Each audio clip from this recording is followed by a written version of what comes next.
Hello, this is BBC News. I'm Ben Boulos with the latest headlines for viewers here in the UK and around the world. The world's richest man, Elon Musk, buys Twitter for $44 billion, putting free speech at the forefront of his plans. But there are fears over what shape it could take. No matter who owns or runs Twitter, the president has long been concerned about the power of large social media platforms. The UN Secretary-General Antonio Guterres meets Vladimir Putin in Moscow later as Ukraine asks him to initiate a humanitarian corridor for civilians trapped in a steel plant in the city of Mariupol. In Russia, there are two huge explosions at an oil depot not far from the border with Ukraine. The Russian foreign minister suggests the conflict could lead to a third world war. The US says it's deeply troubled by the conviction in Turkey of activist Osman Kavala after he was sentenced to life in prison without parole on charges of attempting to overthrow the government.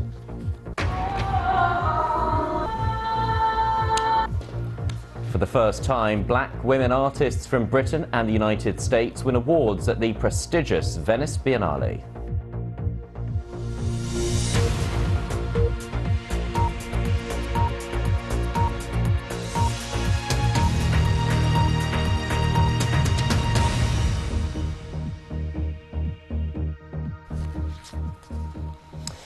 Hello and a very warm welcome to the programme. We start with news of a takeover by a tech tycoon. Yes, Elon Musk has struck a deal worth around $44 billion to buy Twitter. When he assumes ownership at the end of the year, Mr. Musk, who is the world's richest man, will control a social network with 300 million users, including many world leaders. He has described himself as a free speech absolutist, leading civil rights groups to warn against Twitter becoming a breeding ground for hate speech. Our technology correspondent James Clayton reports now from San Francisco. Elon Musk usually tweets cryptic messages, but there was nothing cryptic about his reaction to the news that Twitter had accepted his offer.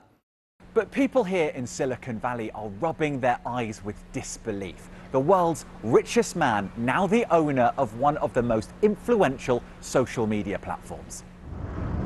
Twitter isn't the most used social media site in the world, but it is hugely influential. World leaders like Joe Biden, Narendra Modi, Emmanuel Macron and Boris Johnson are all on it. As Russian troops retreat from parts of Ukraine, the shocking impact of the invasion is being revealed. Only a ballistic missile can do this sort of damage. The damage here gives a sense of how fierce the fighting has been. These people have been escaping from cities that have been under Russian bombardment. See the headlines as they happen on the BBC News app and get the full story with bbc.co.uk/news. Follow the latest on the Russian invasion of Ukraine with BBC News. Hello, I'm Christian Fraser. Join me and my international panel of guests as we examine the top news stories of the day. We'll talk about what's happening here in the UK, the United States and the rest of the world from a range of different perspectives. That's Context, Monday to Thursday at 9 on the BBC News channel. Never miss a story. Get the headlines as they happen. And watch BBC News live wherever you are. Download the BBC News app. He watched tomorrow's news today.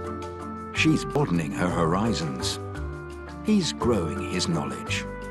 They're searching for expert opinions. She's dying for a lively discussion.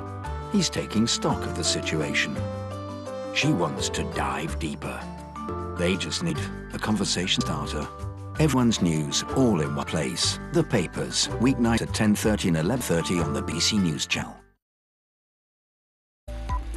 There are many movies out at the moment that are claiming to be comedies. This beats all of them. And on the one hand, it's a political tale. On the other hand, it is magic, realist fable. It is baggy and overlong. You can either just see it as a really good popcorn adventure or as something much deeper. That's what a proper cult movie looks like. My problem with it is I wanted it to be darker. The script is laughable, but not in a good way. This has proved so divisive. I was reminded of the friendship between Elliot and E.T. Every time anyone says mockumentary, immediately think, is it as good as Spinal Tap? The answer is no. Very smartly reinvented a franchise, and who thought that was possible? It does the thing that cinema is meant to do at its very best, to completely immerse you, to transport you, to take you to another world. Words of Wisdom, the film review, Friday at 5:45 on the BBC News Channel.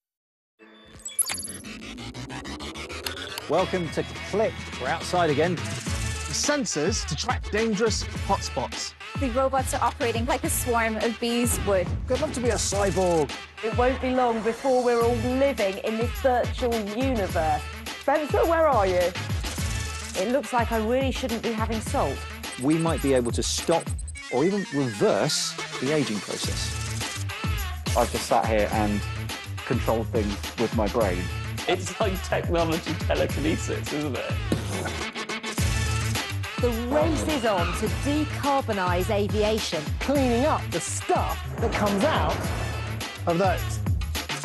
AI is changing the world. London to Paris in half an hour. Touchless coffee, driverless cars. You can virtually try on clothes. Should we take it for a spin? That's Click, Saturday and Sunday at 12:30 on the BBC News Channel.